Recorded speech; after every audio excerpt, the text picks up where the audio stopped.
guys, Rhett Barnes. Welcome back to another training video.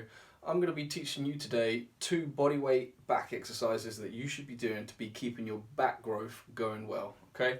And they are the pull-up and the row.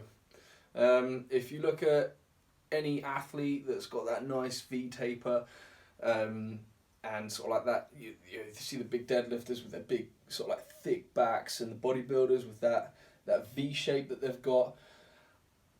All those muscles are hit with these 2 movements, okay? Oh, and if you haven't already, please don't forget to like and subscribe and hit the notification bell.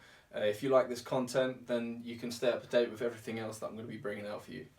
As I'm speaking here, I'm going to be showing you some looped videos of me doing a pull-up topless, so you can actually see the muscles working. And I just want to talk a little bit about sort of like hand spacing. So as you can see in the video, my hands are just sort of like outside shoulder width apart, and basically that's a good thing. Even with a closer grip, that's also a good thing. And I want to explain why the common misconception of having a wider grip is going to give you a wider back. Now, when you talk about the back, you can see in the videos the lats really like sort of like tying into my waistline, and they fan out and they actually connect to your shoulder, well, in some people the shoulder blade and onto the arm. So people make the mistake thinking that because it spreads and goes wider when you do a lat spread, that's what you need to do when you're training your upper body, when in actual fact that's wrong, because what you want to do is be stretching out the lat as far as it can go. So actually, to get a big, thick, wide back, you actually need to do narrow grip, sort of like pull-ups or pull-downs. So if I had a neutral narrow grip, that would actually be optimal in terms of like getting a big stretch on the back and sort of like eliciting a better hypertrophy response. As such, there's obviously that's a very big topic to go into on the best ways to achieve hypertrophy, but essentially more work is more work. But I will say is that going too wide is probably going to hinder your ability to build muscle, because it's going to reduce the range of motion that the arm goes through. So basically, like if I've got my arms here, what you want to be focusing on is this limb in relation to the body, okay?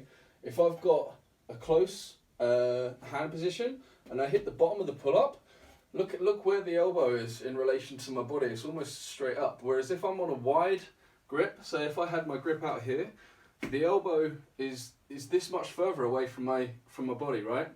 And that means that the lat is then the muscle fibers of the lat are closer to the body, and they're not getting the opportunity to stretch across the body. All right. That's why you see a lot of people with when you can train in the gym, grabbing a cable and doing a cable sort of like pull over and across their body. That's because they're trying to enhance the stretch.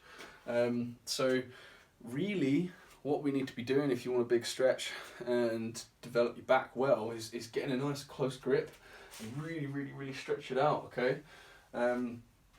So in my opinion, the wide grip stuff, I personally don't really see much of a place for it, to be honest.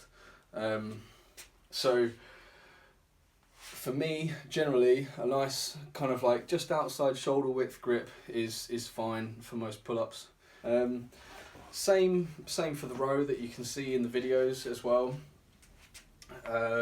If you go too wide, now there is a bit more of an element of benefit when you have a row and you go out with a wider position, because what tends to happen is that as you come in close, the elbows tuck in tight and you can get a real nice tight contraction on the lat with a row. And if you go out wider, what tends to happen is that you can't tuck in, and so the elbows stay flared and your upper back gets hit a lot more.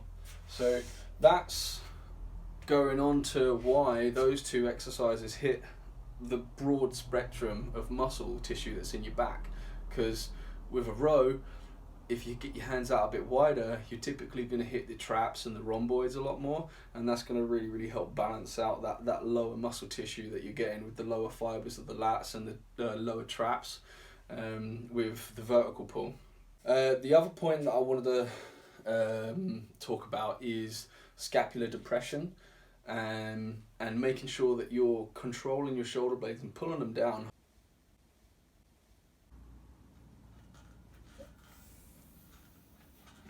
And you basically got to make sure that your shoulder blades are going back and down in both movements. So that's going to make sure that you've got full control over what's going on with those shoulder blades. Essentially, for me as a strength coach, the shoulder blade positioning and stability for doing your heavy lifts in squat, bench, deadlift, it's imperative that you've got control over those bad boys, especially in the bench press or any pressing movement. You really want to make sure that you've got that nice stable structure so you can just independently move your humerus without any disruption of movement. Obviously that's going to come in at max effort attempts, but you can really isolate the pressing muscles when you've got that shoulder blade locked in. That's not to say that it should be locked in all the time, because it's natural for it to be moving about. As you're moving your arms, you want your shoulder blade working with that arm movement. But when it comes to moving a heavy weight, you want them locked in, you want them stable.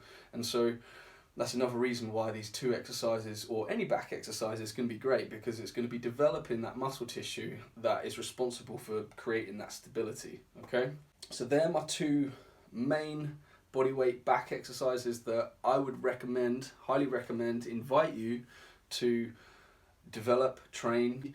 As long as you're training the full range of motion and you got your hands in a good place and you are doing lots of, or increasing amounts of work as time goes by, either in more sets or more reps somehow, then the muscle will be stimulated to grow. All right, so they're my two exercises.